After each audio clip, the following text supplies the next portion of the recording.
Welcome to our channel. Today we how to disable Procreate brush syncing with. Open the Procreate app on your iPad. Ensure you are logged into your Apple ID associated with iCloud. Tap on the Actions menu located in the top left corner. Select Preferences from the list of options. Scroll down to find iCloud Settings. Look for the option that indicates brush syncing. Toggle the switch to disable brush syncing. Confirm the action if prompted. Exit the Preferences menu to return to the main workspace. Your Procreate brushes will no longer sync with iCloud. This allows you to manage your brand files independently. You can now create and customize brushes without affecting your other devices. Enjoy working on your projects without the hassle of unwanted syncing. If the page does not load, refresh the browser or try again in a private or incognito window.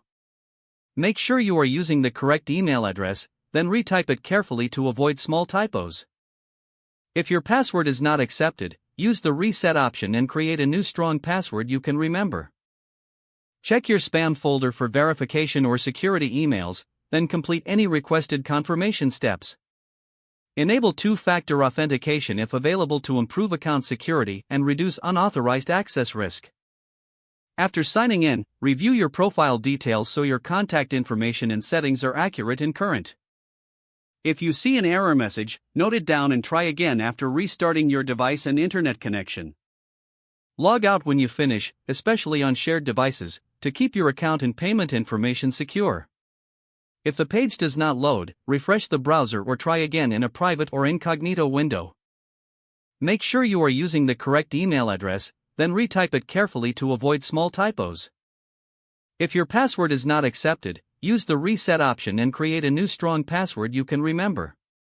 Check your spam folder for verification or security emails, then complete any requested confirmation steps. Enable two-factor authentication if available to improve account security and reduce unauthorized access risk. After signing in, review your profile details so your contact information and settings are accurate and current. If you see an error message, note it down and try again after restarting your device and internet connection. Log out when you finish, especially on shared devices, to keep your account and payment information secure. Don't forget to like this video and subscribe to our channel for more step-by-step tech guides.